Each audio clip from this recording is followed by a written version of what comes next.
Hello everyone, welcome back to Squirrel Studios. I'm your girl Khadijah. Okay, so today we're going to talk about this movie that I just watched and it's so cute. Oh my gosh, I can't wait.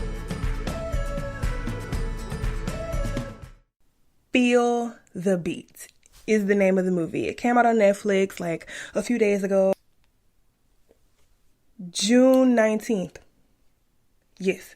I just now watched it because been super busy at work and I've just been getting some things done with Squirrel Studios. But this movie was so cute. Okay, first of all, I'm a sucker for like dance movies. My favorite part is what I want to talk to you about today. So, the lead roles were played by Sophia, Carson and Wolfgang Novogratz. Spoiler alert, in case you have not seen it, go watch it on Netflix, come back and watch this. The moral of the story is that she sort of goes on this journey to finding herself and really figuring out the person that she wants to be in this world. Well, not in this world because it's a movie. It's a fake world, you know? It's a fictional, okay, whatever. April is a perfectionist and I'm just gonna let you know I can relate to that a little bit, a little something. I like my ducks in a row. I like everything to be in its proper place because I feel like everything does have a place. And if it doesn't have a place, then you need to find one for it because then it's unorganized, like where you're supposed to be putting it. It can't just be sitting all everywhere, taking up space. What if you in somebody else's space? Okay, see. Gotta get my eyes together. Back to Feel the Beat. April just wants to make sure that she does the perfect thing more so than the right thing. For most of her life, she has wanted to do the perfect thing, the exact thing that will get her in the exact place that she needs to be or wants to be or yearns to be in. It's very interesting because this is something that a lot of people, I think, struggle with in life. I know it resonates with me. What are the things that I need to do? What is point A, point B, point C?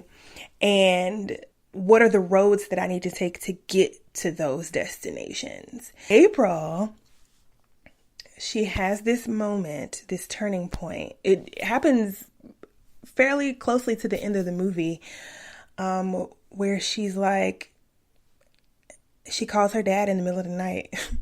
And, you know, parents, they love us so much, calling us in the middle of the night. Well, not us. She's not a parent right now, but in the future, in the name of Jesus. But she calls her dad in the middle of the night. He answers the phone and she's like, Dad, am I doing the right thing? And he's like, baby girl, you got to do whatever your gut is telling you to do.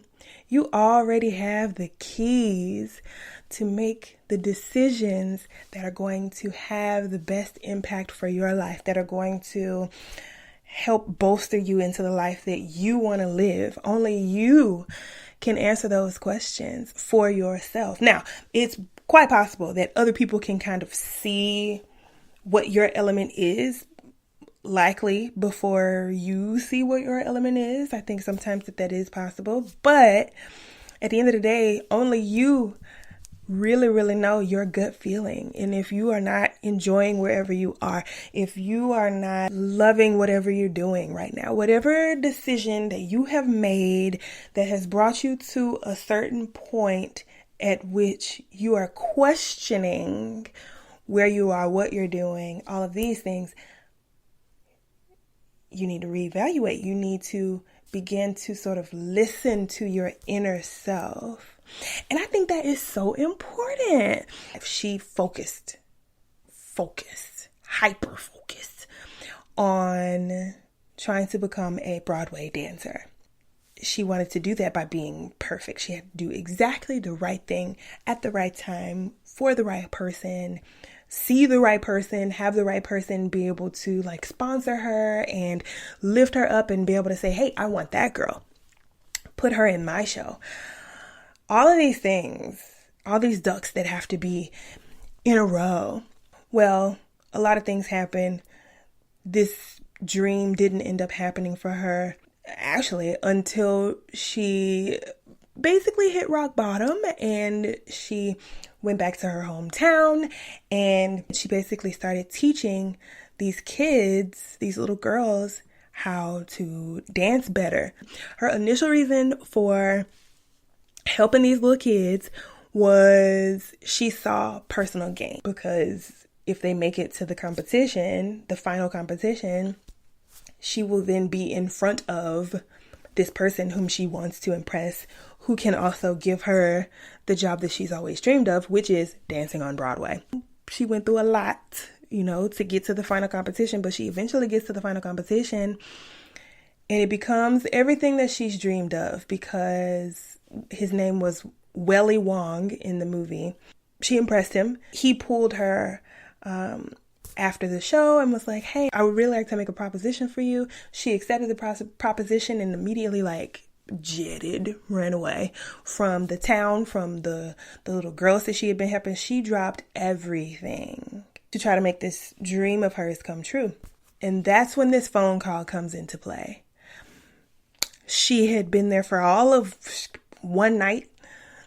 She practiced for one day. She went to sleep. Well, hardly went to sleep, because like I said, she called her daddy in the middle of the night.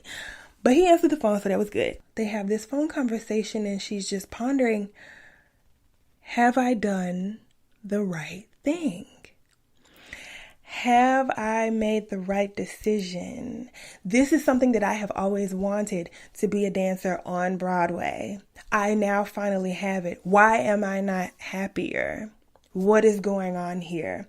I thought that this was my huge dream. I've had this goal for who even knows how many years. It's so interesting that it really doesn't matter what you thought your dream may have been.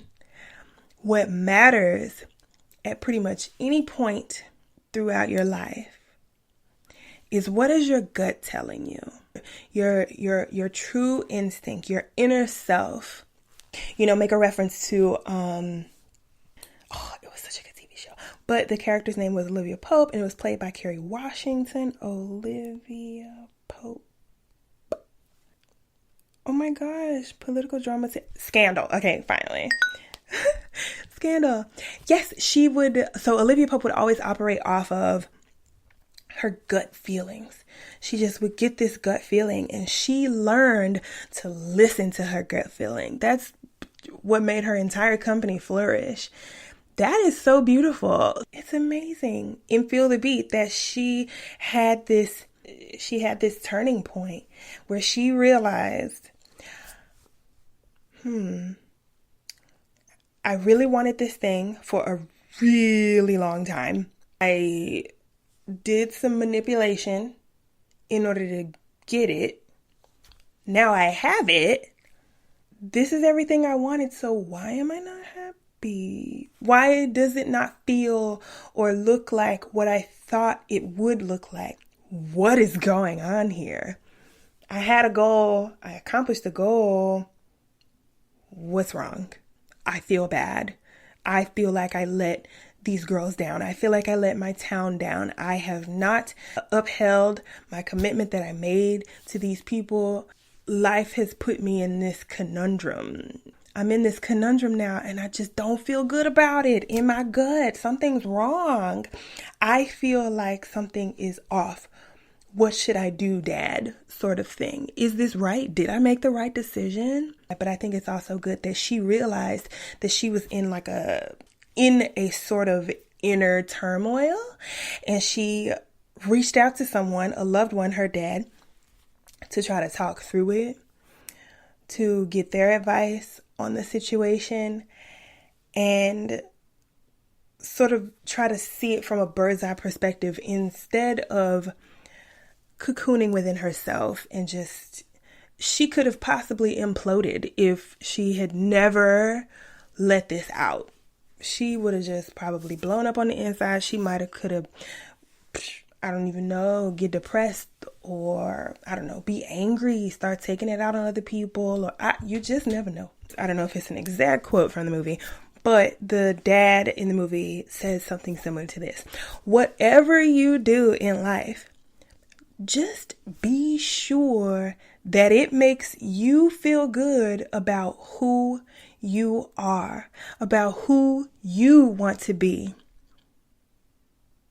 You got this. Go live life, have fun, enjoy, and build healthy, loving, strong relationships. Bye.